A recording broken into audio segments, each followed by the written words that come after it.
saya tetap berdoa dan berharap mudah-mudahan ada solusi yang baik. Dan syukur-syukur seperti doa banyak pihak, tentunya saya sendiri, mungkin juga sebetulnya juga Tamara juga, dan pastinya juga Rasya gitu ya, untuk bisa keputusan akhir itu adalah tetap bersatu.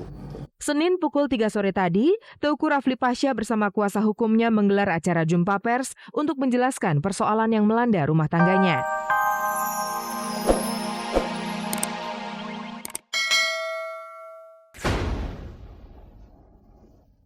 Apa kabar pemirsa? Di sore hari ini saya Farisa Kamelia kembali hadir di hadapan Anda bersama Kabar Kabari yang akan menyajikan kabar-kabar yang layak kami kabarkan karena kami Kabar Kabari. Pemirsa, tak ada kabar yang tak kami Kabar Kabari. Teka-teki siapa pengganggu rumah tangga pasangan Andara, Erli, dan Ferry mulai menemukan titik terang. Huwaida, seorang model yang juga sahabat karib mereka, disebut-sebut sebagai wanita idaman lain dari Ferry.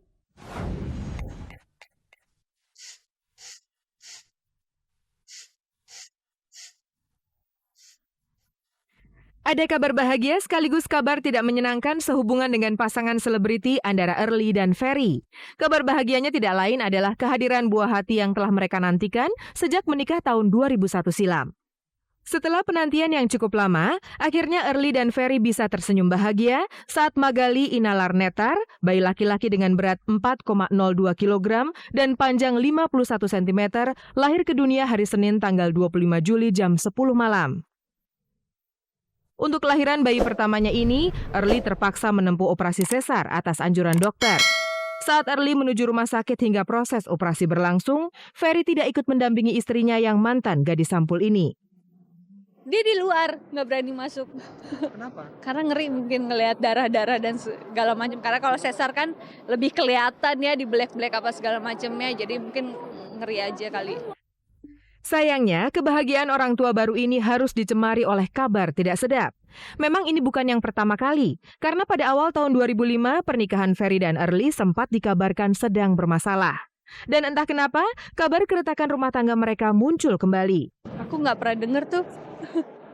Aku nggak pernah dengar, asli nggak pernah dengar. Jadi apa ya? Ya baru dengar sekarang ini. Tidak itu saja, tiba-tiba muncul nama Huwaida yang disebut-sebut sebagai orang ketiga dalam pernikahan mereka yang sudah berjalan 5 tahun. Ditemui di acara penghargaan MTV Movie Indonesia, Early memang mengaku tidak tahu menahu tentang kabar kedekatan suaminya dengan Huwaida. Namun Early sebenarnya mengenal sosok perempuan tersebut yang juga seorang model. Kenal sih, cuma cuma sekedar kenal-kenal aja. Temen dari ya kenal sama-sama profesi ya model-modelan gitu deh. Jadi selewat ya biasalah. Aku kenal siapa ya selintas-lintas gitu aja. Aku nggak tahu, dia juga kenalannya banyak. Jadi aku pikirnya ya banyak orang gitu. Jadi aku nggak terlalu yang tahu kenal apa enggak gitu. Rasanya kita patut mengacungi jempol atas ketegaran ibu muda satu ini.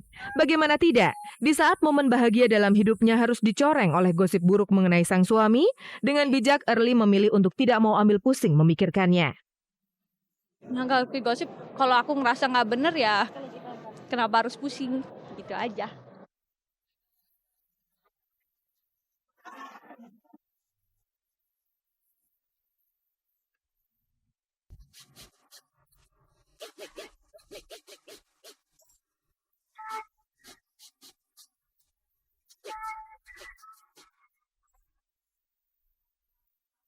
Kalau boleh memilih, Teuku Rafli Pasha akan mengambil jalan diam dan menyelesaikan dari dalam persoalan yang menggerogoti rumah tangganya dengan Tamara Bleszynsky.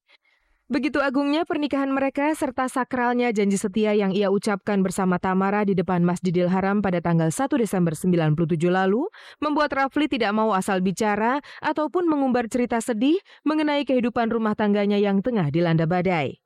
Hanya karena kondisilah yang membuat ia akhirnya tergerak untuk buka suara dan membenarkan adanya masalah pelik yang nyaris membawa pernikahannya dengan Tamara yang telah menghasilkan satu orang putra itu berada di ujung jurang kehancuran. Ditemui secara eksklusif, Rafli pun mencurahkan isi hati dan kekecewaan hingga akhirnya persoalan ini begitu meluas. Ya saya juga mohon maaf mungkin belum bisa selama ini kasih komentar gitu karena betul-betul saya tidak ingin ada komentar-komentar saya yang justru memperkeruh suasana. yang akhirnya malah menjelekkan salah satu pihak. Tidak hanya menjadi konsumsi publik, Rafli pun amat menyayangkan hadirnya pihak ketiga dalam persoalan ini.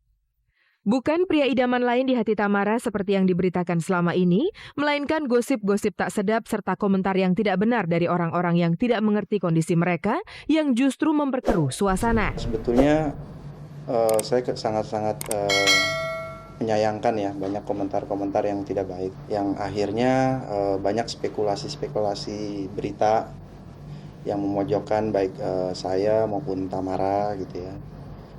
Itulah sebabnya ia tidak mau bertutur banyak mengenai penyebab keretakan dalam rumah tangganya. Seburuk apapun itu, biarlah hanya ia dan Tamara yang menyimpan cerita pahit itu. Masalah rumah tangga kami ini kita tidak bisa disampaikan kepada publik gitu ya, karena saya sama Tamara ini sama-sama menjaga gitu ya. Ini bukan menjadi satu bahan untuk dibahas karena nggak ada yang lebih tahu dibanding kita berdua gitu. Mengenai nasib Teuku Rasya Islami Pasha, korban yang paling menderita dalam persoalan ini, menurut Rafli masih dalam kondisi baik-baik saja. Kalau mengenai Rasya, ya dia baik-baik, dia ada di rumah. Yang mungkin kenapa dia lebih banyak di rumah karena ya itu rumah kita gitu ya. Dan sebelumnya juga banyak nginep di rumah mamanya Tamara, kembali ke sini gitu ya, ganti-gantian gitu ya. Cuman mungkin karena udah mulai sekolah, jadi dia banyak lebih waktunya di Kemang gitu ya, di rumah kita gitu. Bagi Rafli, akad nikah yang telah ia ucapkan di tempat suci itu akan menjadi peristiwa berharga dalam hidupnya. Satu kali dan untuk selama-lamanya. Meski Tamara telah mengambil keputusan untuk mengakhiri pernikahan dengan mengajukan gugatan cerai, Rafli tetap menyimpan harap agar keutuhan rumah tangganya masih bisa dipertahankan. Saya tetap berdoa dan berharap mudah-mudahan ada solusi yang baik. Dan syukur-syukur seperti doa banyak pihak, tentunya saya sendiri, mungkin juga sebetulnya juga Tamara juga, dan pastinya juga Rasya gitu ya, untuk bisa keputusan akhir itu adalah tetap bersatu. Senin pukul 3 sore tadi, Teuku Rafli Pasha bersama kuasa hukumnya menggelar acara jumpa pers untuk menjelaskan persoalan yang melanda rumah tangganya.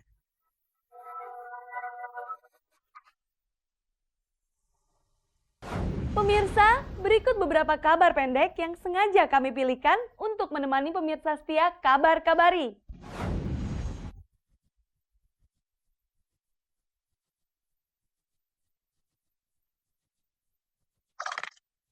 Pada perjalanan kami akhir pekan lalu ke Pulau Bali untuk menghadiri acara pembukaan sekolah vokal milik Berta, kami bertemu dengan Rahel Mariam. Seorang diri, Rahel Mariam tampak tergesa-gesa meninggalkan Pulau Dewata untuk kembali ke Jakarta.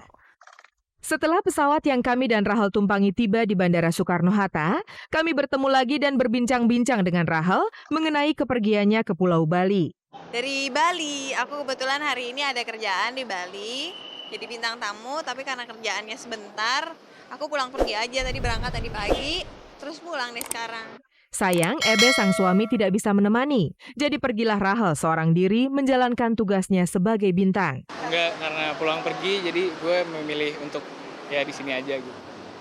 Kalau nginep ya, kalau misalnya nggak pulang pergi, kalau nginep dan dia kebetulan memang lagi nggak kerja, lagi nggak kuliah, biasanya selalu ikut. Gitu, jadi aku bilang udah deh kamu nunggu aja, yang penting jemput aja deh nanti. Kepergian Rahel yang hanya beberapa jam saja, rupanya sudah membuat Ebes tak sabar untuk bertemu kembali. Di Bandara Soekarno-Hatta, Ebes langsung menyambut sang istri. Sayang, kegembiraan Ebes sedikit berkurang saat menyadari sang istri lupa membawa pesanannya. Dia pengen kalung kayak gini, karena terakhir kita ke Bali 2 minggu yang lalu. Terus beli kalung kayak gini, kembaran gitu, dia pakai, gue pakai gitu. Terus yang dia putus, karena ini kan beli di pinggir jalan lah, gampang banget rusak. Yang dia putus, jadi dia pengen beli lagi, pengen nitip lagi. Cuma tadi aku nggak sempet jalannya. Ya nggak apa-apa. Ya nggak apa-apa lah, emang harus gimana? Balik lagi beli gitu. Kalung 2.000 perak.